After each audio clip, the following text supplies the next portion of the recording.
Hello, Lindsay. My name is Jeremy Ryan, and I'm going to be a counselor today. You're laughing. That's good. That's good that you're coming in. You're in a good spirit. So good, good, good. You informed me already that your name is Lindsay, and we've already done your confidentiality forms. Any questions on those? No. Good. Okay. So welcome to this section. Is there a particular name you would like me to address you as? Just Lindsay. Okay, great, Lindsay. Nice name. Thank you. So, you want to tell me why you came in today? Yes, I have.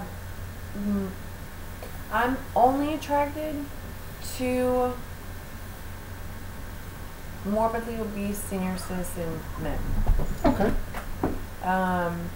And it causes problems for me in my relationships with my friends and kind of like my surrounding family. It's embarrassing for them. Okay.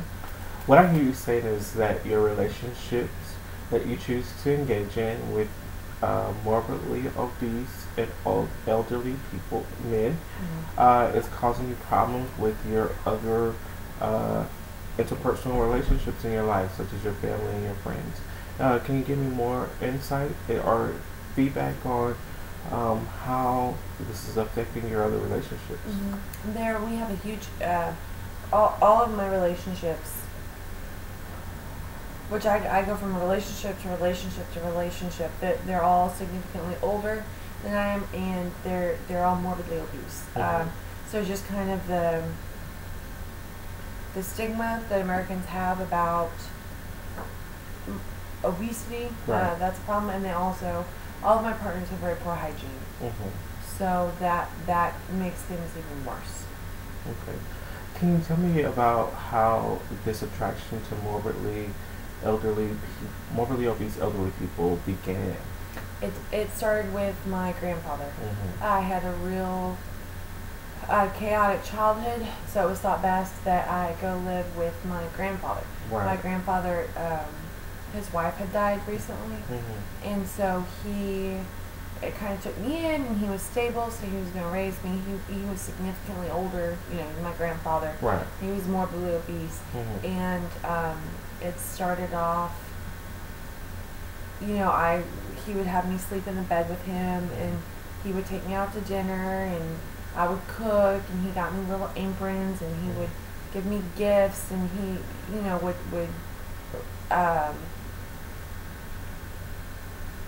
always tell me I was pretty, and it turned into a sexual relationship, and that went on from childhood, all the way up until I was a teenager.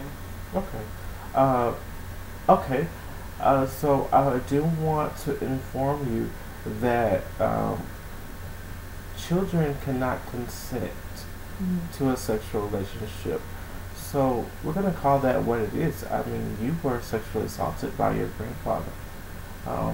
Have you ever looked at that before? Have you discussed that with anyone before?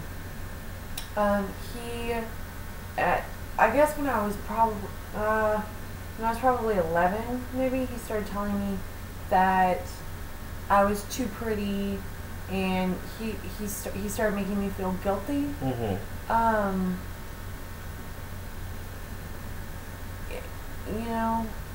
So he started trying to make it my fault once I kind of got 11, 12 years old. Okay.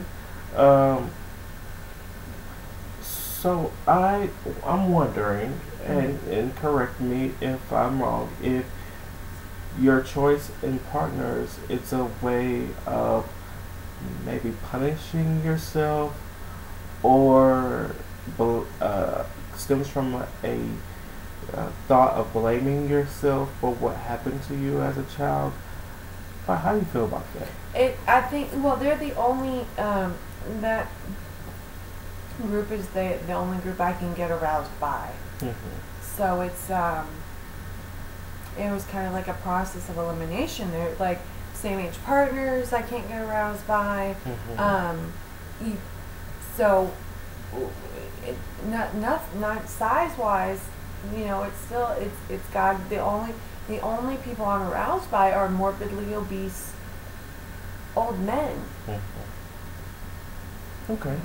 Uh, and so you said process of elimination is what I hear Mm-hmm. you said. So there was a time in your life where you did try to date someone more closely Mm-hmm.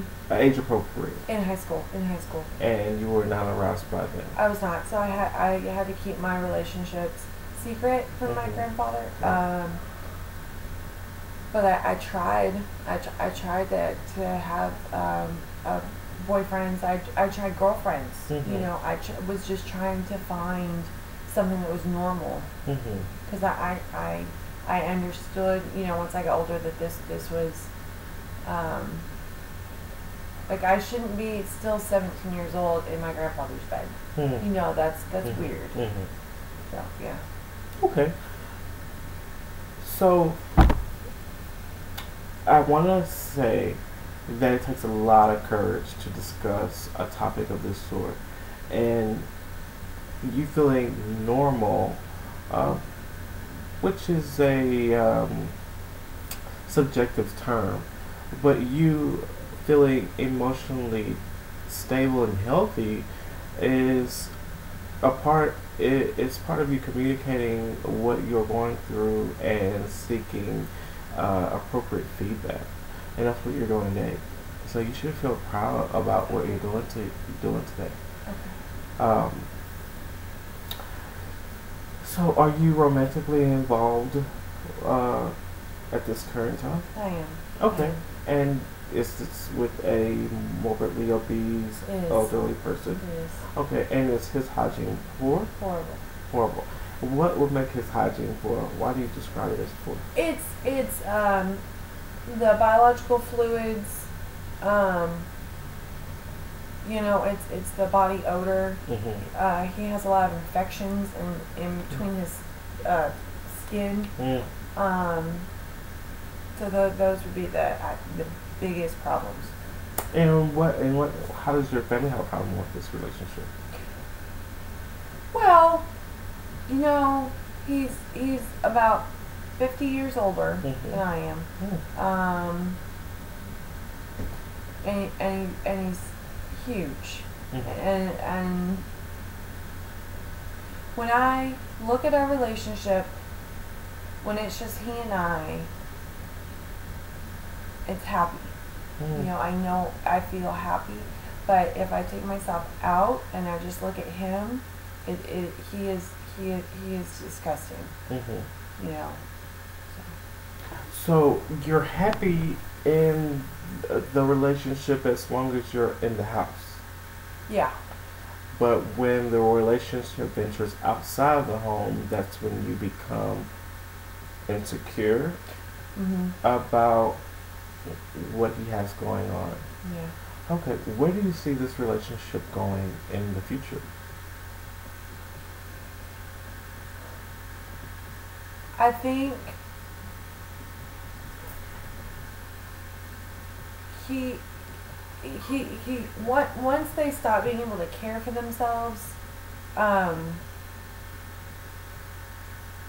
they all need me to take care of them, but it gets to a point where it's too much, and then I leave, but I already have somebody else, you know, that I've met online, and I've been having that kind of go on, and then so I leave and I immediately get into the other relationship.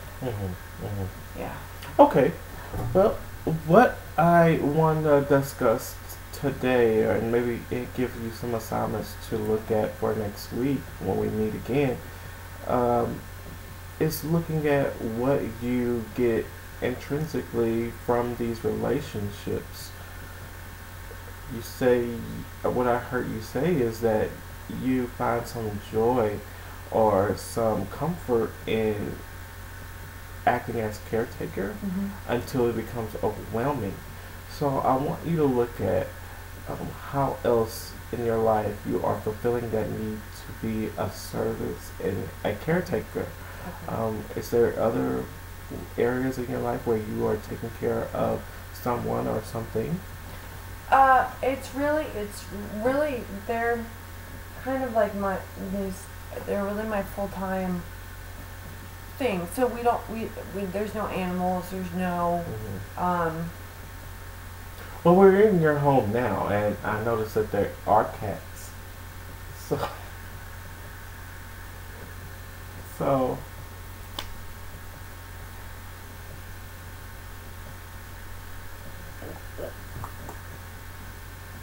we're at night. What? Why? There's no cats. There's no cats.